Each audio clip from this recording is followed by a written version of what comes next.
Hello, and welcome to Beyond Books, where we talk about books and always go beyond. I'm your host, I'm Renee, and today I have with me a very special guest. This is my life partner and spouse, also a very gifted potter. This is the very special Donna. Hello. So, Donna, are you ready to talk about this book? Yes, I am. Razorblade Tears by SA Cosby? Yes. All right. So we both read this book recently, and we're going to do our best to keep this a spoiler-free review. But I do want to take a little bit of a deeper dive into this book than maybe what I usually do with my reviews. So there will be some brief mention here of things that you wouldn't necessarily be aware of just by reading the jacket of the book. So first, let me just start out by giving a brief synopsis of the book. This does take place in the present day in the southeastern area of Virginia. Many of the scenes in the book take place in Richmond and the surrounding area. It's a work of fiction. The genres would be crime, mystery, thriller, suspense. The story opens with a funeral, and it is the funeral of Isaiah Randolph and his husband, Derek Jenkins. The couple was murdered, and police are investigating the murders. Here at the funeral, we get to meet the two main characters of the book, Ike Randolph and Buddy Lee Jenkins. These are the fathers of the two slain men. And the story continues to unfold from both their perspectives. Ike and Buddy Lee are now well into their 50s, and they have each had multiple challenges in their lives, and there are a lot of similarities and some differences between the two. First, both have done time. In fact, Ike has killed a man. He went to prison for murder, whereas Buddy Lee also has a history of violent behavior, and neither man ever really accepted their son as a proud gay man. They were both the types to say derogatory things about gay people and dismiss in general the LGBT plus community as just an abomination. So even though their sons were married to each other and were raising a child together, neither Ike nor Buddy really took their sons' marriages seriously. And now they do have some differences as well. One is that Ike is a black man and Buddy Lee is white. Also, Ike has more responsibilities in his life. Since getting out of prison, he's become very committed to his family and his landscaping business, which he built with a lot of hard work from the ground up. Pun intended on that one. And now he and his wife, Maya, are having to raise their granddaughter. So Buddy Lee, though, has remained a little bit irresponsible. He's still a drinker, restless, and he's very impatient with the police, who he feels aren't moving fast enough on his son's case. So it's not surprising that he's the one that suggests to Ike that they track down their son's killer and avenge their deaths. And it takes some convincing, but eventually Ike agrees, and the two of them team up to take on what the police can't seem to accomplish. So, Donna, what drew you to this particular story, and was it all that you thought it might be? What drew me was the storyline. Obviously, two gay men with a child, similar to our lifestyle, our relationship. So that was the first thing that struck me about the book. Was it all that you thought it might be? It was. It was very, very good. It was very fast moving, a lot of action. The two men were characters in their own right. It was a very good book. I enjoy a book that's fast moving and has a lot happening. So, yeah, that's kind of, I would say, something similar. What drew me to it is just the intriguing storyline. Here you have these two ex-cons who end up kind of on the loose with no rules or legalities to bind them as the police might have, and they're out for revenge. So that right there kind of lends itself to a lot of action, which you definitely get with this book for sure. And I had heard just such good things about it on BookTube, and I knew it was going to be good, but I felt like in the end it was even better than what I expected. And there's another side to the story as well. The characters really do kind of develop over time, especially the two main characters. I'm basically talking about the two fathers here.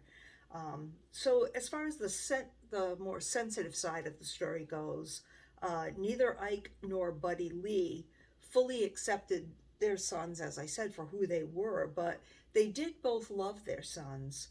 So how would you characterize their relationships with their sons, and what would you say, how would you say did they love their sons?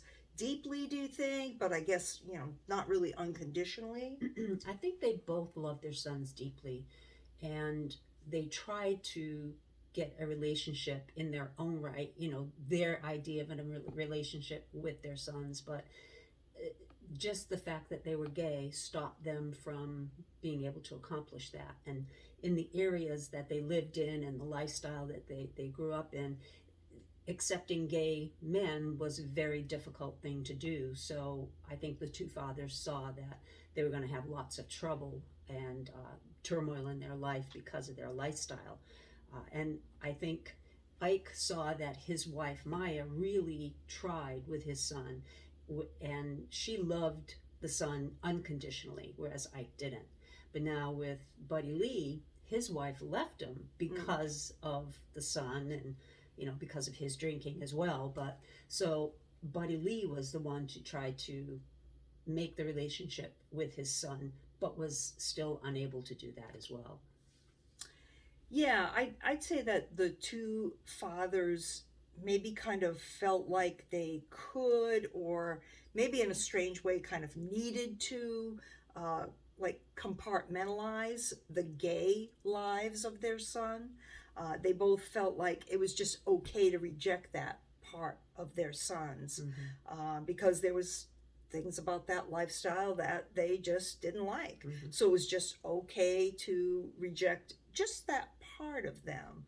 But it doesn't really work that way. When you love someone, you have to come to a way to accept all of them, all the parts of them. That's why it's called unconditional love. And particularly when someone is involved in a loving relationship, and you can see that it's good for them, that person then becomes their life. That person is their life. They may happen to be of the same gender, but it's still love, and love should be celebrated and not denied. So toward the end of the story, Ike and Buddy Lee do start to see things differently. So what do you think it is that makes them start to change their minds about their sons, and what do you think made them change their minds kind of about each other too? Because remember, now they're, both of a different race, and so that kind of stands in the way sometimes too. So what do you think started to change their minds? I think at the funeral, the comments that people were making was offensive to both Ike and Buddy Lee.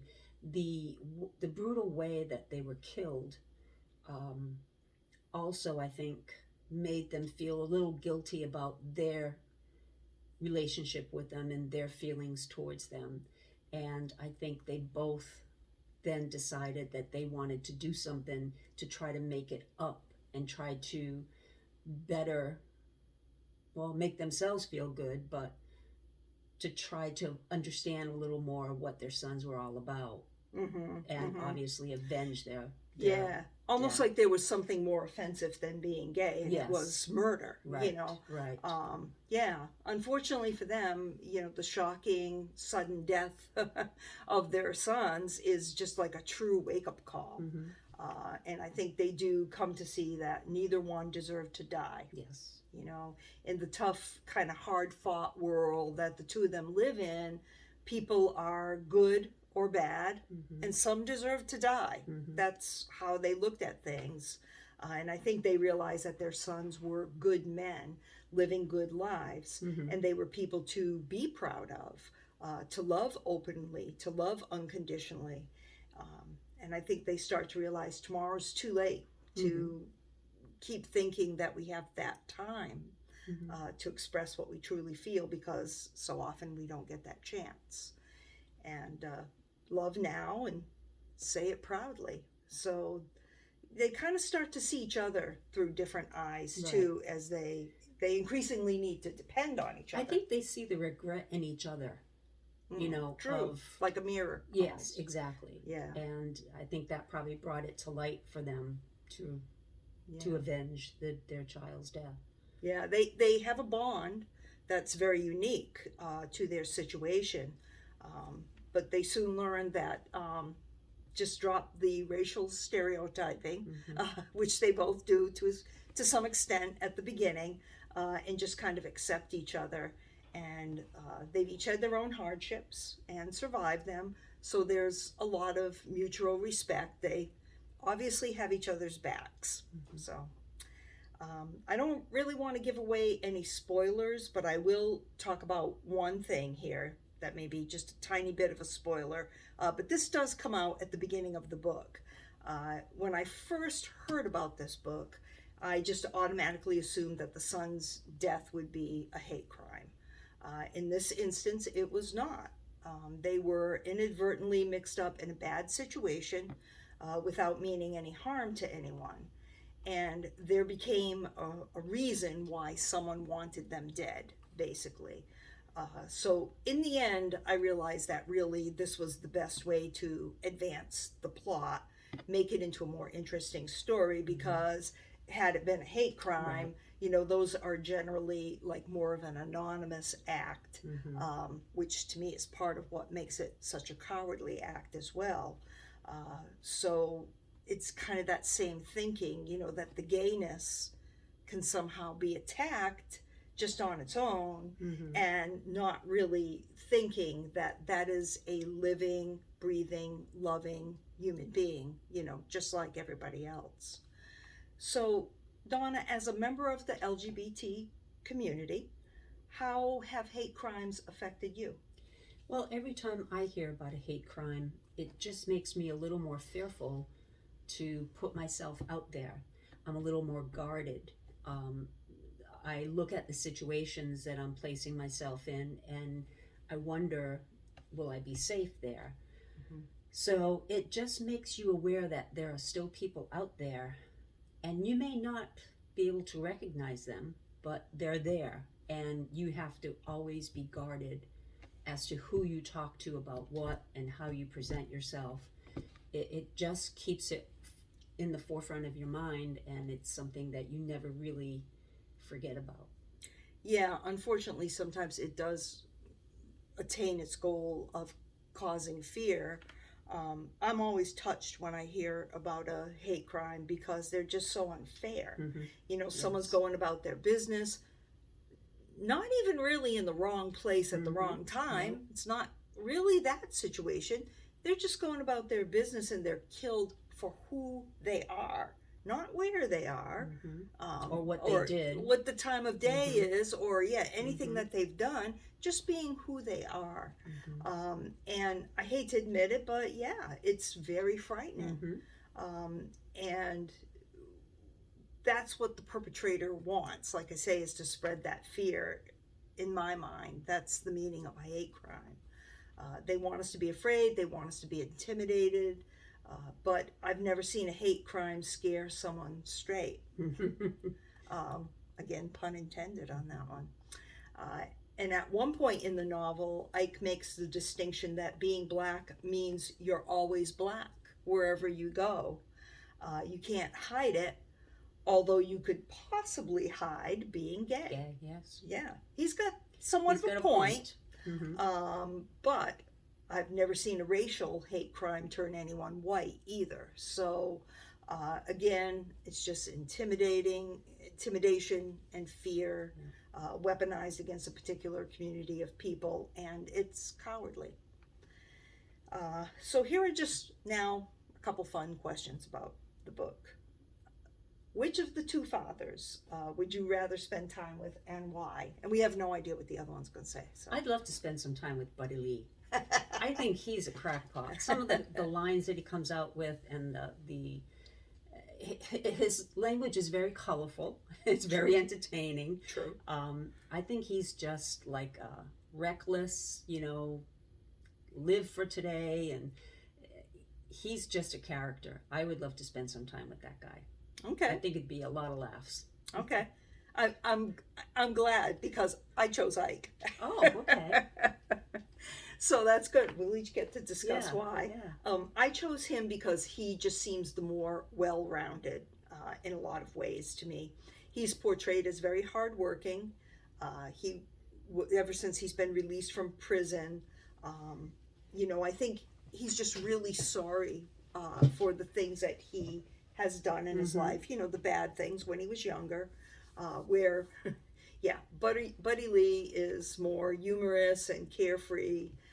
He's just like something of a wild card, very unpredictable, and I guess, I don't know, maybe a little too much drinking for my for my taste, but anyway, he would be fun to hang out with sometimes. So if this story were to be made into a movie, who can you see portraying the two dads? Well, I had a hard time finding somebody for Ike. Okay. I don't have an answer for that one, but for Buddy Lee, I think Matthew McConaughey. Oh, I hadn't even thought about that. Yeah, because Matthew McConaughey can really come out with that crazy, crazy character. So I think he'd be good at that part. Yeah, they might need to make him look just a little bit older. Yes. Yeah. Well, I said that, even though it is mentioned more than once in the story that Buddy Lee kind of sees himself as like a scruffy Sam Elliott kind of guy. Yeah. I thought Billy Bob Thornton. I was thinking about him too. Yeah. I think he'd be a better selection for Buddy Lee. Number one, Buddy Lee's constantly described as being like really underweight. Yeah. And that is exactly the way Billy Bob Thornton looks. I mean, and I just think that Billy Bob Thornton is a better actor than Sam Elliott. Sorry. Yeah. And that he would just do a better job with the reckless side of Buddy Lee Jenkins. Plus, they both have those three names. You got Billy Bob Thornton, Buddy Lee Jenkins. I think it would just work.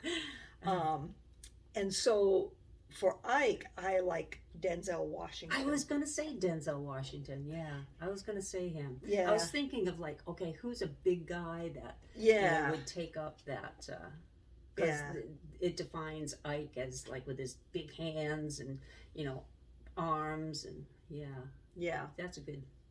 A big dude. I think he's a little bit pretty for it. Yes. But it's going to be on the big screen, so yeah. But I also think he's the right age now. And when I think of a movie like Training Day, or I think it was called John Q. Public, where he kind of went crazy on HMOs and things like that. I think his son is sick. He plays a character like that. But I mean, it's obvious that Denzel can turn on and off the crazy like a faucet. So I think that works for Ike. And whoever plays Ike needs to be able to convey a sensitive side as well. Because I wanted to mention the title of the book comes from a scene where Ike has tears running down his face because of his son's death. And it's like the tears are hurting him so much. He's hurting so much. He calls them Razorblade Tears. So, that's, that's a good visual, I think, to really show you how much he's hurting in the situation. So that's Razorblade Tears by SA Cosby, yet another great author from Virginia. Would you read another book by SA Cosby? I would. Yeah. Yep. I absolutely would definitely seek out more from him. Other recent titles are All the Sinners Bleed, Blacktop Wasteland, and My Darkest Prayer. So, Donna, thanks for joining me. Thank you, Renee. All right. Would you like to do this again sometime? I'd love to come back. All right. Great. Great. We'll have to pick another book, and we'll have to see what viewers think also. Yeah. So, if you like my content, please be sure to give me the thumbs up, subscribe, and if you haven't already, leave me a comment below. Would you like to see more of these, I'm going to call them tag team videos? And is there a book you think we both might like that you would like to see us review? Comment below. And as always, thank you for watching and have a great day. Bye-bye.